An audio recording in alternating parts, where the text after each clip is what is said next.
Shakespeare. 64 stanzas. Ano no? Nakita kita minsan sa Harrison Plaza. Anong ginagawa ko dun? Sabi mo namimili ka ng mga seafoods. Seafoods. Oo, hilig ko yan eh. Mga Kasama mo ba Shokoy, si Sirena. Ceylon Ching nun, Papa Jack? Kasama mo nun si Ceylon Ching kasi marami kayo eh. Hindi. Pag naimili ako niyan, kasama ko si Mona Lisa Turingan, si Miss Lista na malakas magturo. Ayan, may mga kasama ko lagi. Tsaka si Penda Flex, mataga-abono. Mataba ka pa nun eh. Ano ba Gabi. nun? Ito kasama mo, kakarera na lang ako. Ganito, Dayan, it's... Sir Jing, I don't know if you will agree, but I think it's very unfair na sabihin ko sa ito, but I think it's the only explanation na pwede kong sabihin sa'yo. Ikaw at ang asawa mo is in the process of adjusting to a new life. Being a mom, being a dad, iba yung responsibility na hindi lang sarili lang iniisip. Ikaw wala kasing choice. Diba? Kasi sa inobas ng bata, nasa possession mo yung anak nyo, and I think masaya ka sa bagay na yun. On the other hand, yung asawa mo, graduate ng college, di ba? Hindi pa nakakapaghanap buhay, pero may obligasyon na. Hindi ko sinasabing tama na ina-absuelto natin siya. But you love the guy, teach the guy. Okay. Alright? Teach the guy.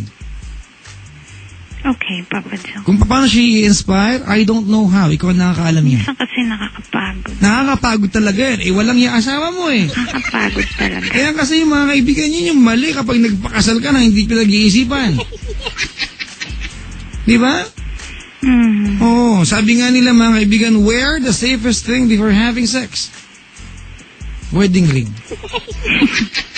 Di ba? Wedding ring. Kayo kasi, pag nagpakasal, delayed na kasi. Mali. Anyway, Dayan, ano pangalan ng asawa mo?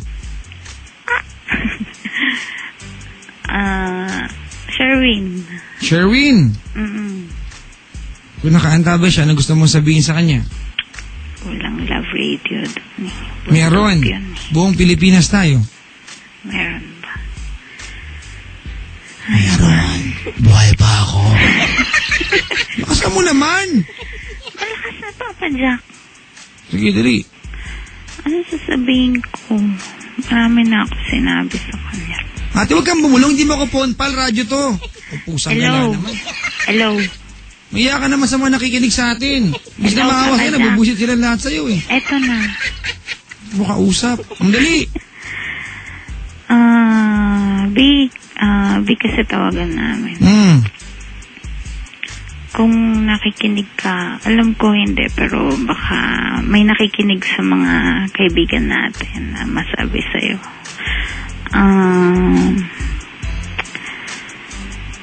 Hindi pa rin ako sumusuko na tulungan ka magbago. Although minsan naiinis na talaga ako sa'yo. Kasi may anak tayo. Sana dumating ang araw, sana malapit na yon na maging responsable ka na alang-alang kay Megan.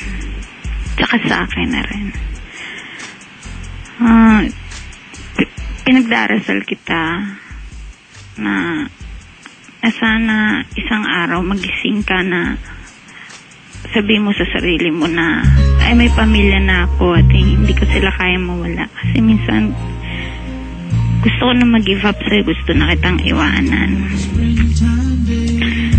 Pero may natitira pa din dito sa akin na pagmamahal na yun ang magiging sandata ko para lumaban sa buhay na to. Ayun lang. Mahal na mahal ka namin. Yung anak mo hinahanap ka minsan. Kasi natatakot ako minsan. Siyempre hanapin ka niya. Asan si daddy? Ganyan. Mahirap explain na hindi tayo magkasama. Ayun lang. Ayun lang, Papa Jack. Yun lang yung message ko para sa kanya. Alam niya na yung iba eh.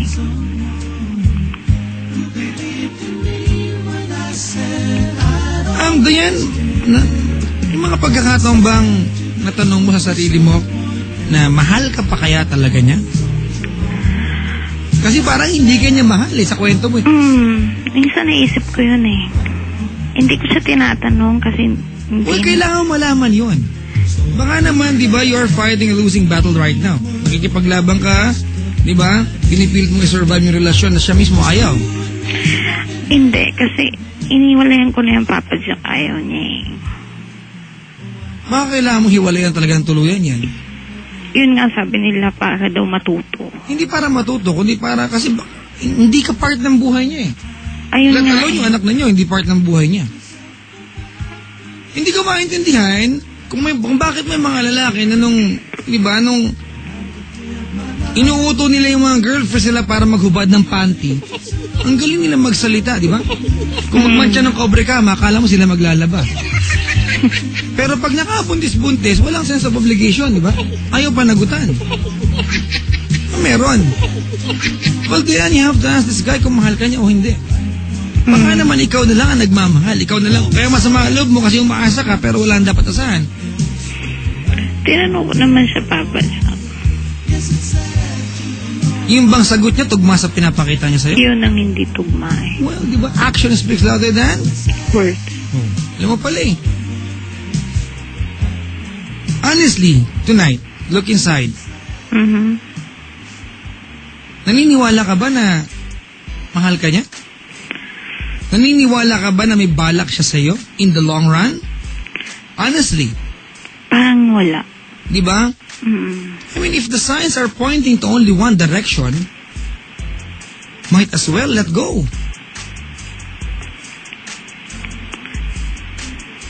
Siguro nga. Diba? Mga kaibigan, I do not advocate or I do not promote a broken family here.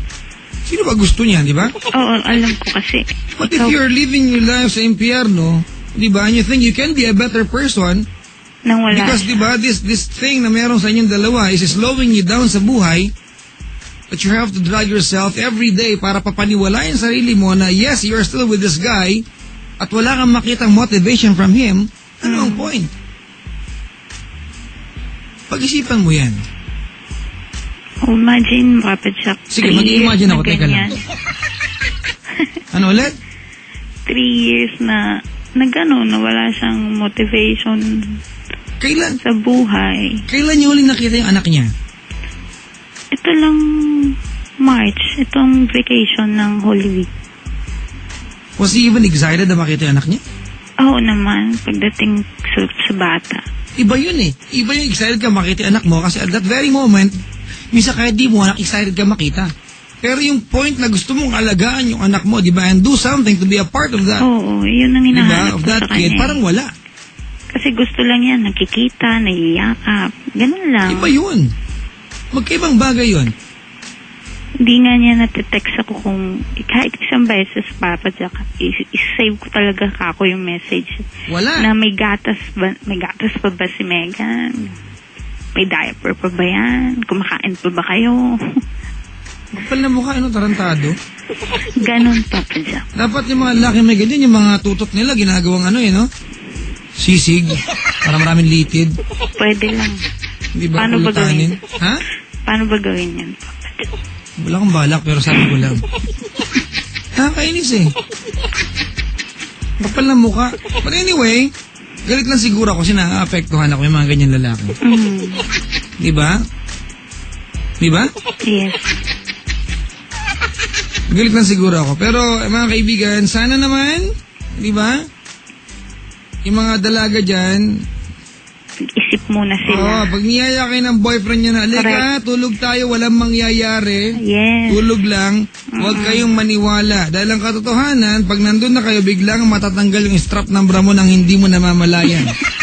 For some reason, hindi namin alam, hindi alam, ang mga lalaki marunong magtanggal, hindi naman kami nagsusuot niyan.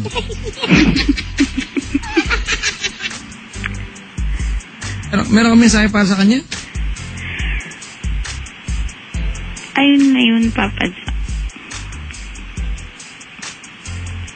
Yan na yan? Siguro yun na yun. Alright. Sa anak mo? Sa baby ko, ito katabi ko ngayon, tutulog na yun. Text mo na lang siya. Sige, anak mo. Wala. Sana lumaki siya na... Siyempre, lalaki talaga yan. Alam mo, lumaki pa yan. Oo man. Lumaki siya mabait, saka wag na sana manahin yung ugali ng daddy niya na gano'n. Na malusog. Actually, Papa Jack, may sakit nga ako eh. Kaya pala ganyan ka. Kala ko maarte ka lang. Anong sakit mo? May lagnat ako ngayon eh. Konti. Ganon? Ganon. Kaya medyo yung boss ko, karalgal. Medyo... Hindi, maarte ka lang. Maarte lang talaga. Alright, Dayan. I wish you all the luck in the world. Sana. Ano yung advice mo ulit, Papa Jack? Turuan mo siya. Gaano man ako agad naiinis sa kanya ngayon, it's not yet time to let go. Not yet.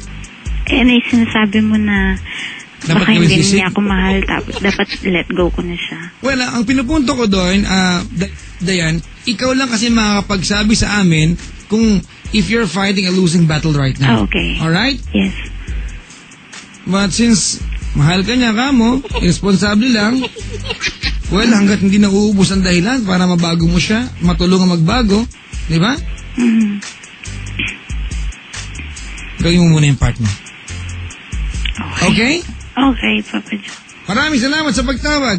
Thank you, Good Papa morning. Jack. Good morning, Dayan. Thank you. Get Bye-bye. well soon, alright? Thank you. Mga kaibigan, that was Diana of Parana Q. Good morning, Metro and Mega Manila. 12:11 is our time. Friday morning, June 17, 2011. At ang baba ng boses niyan sumasayad sa lupa. Sabi dito. Mga kaibigan, parang sexy ng voice mo ngayon. Galit ka? Ang yummy mo. Oo naman, idol ko sarili ko.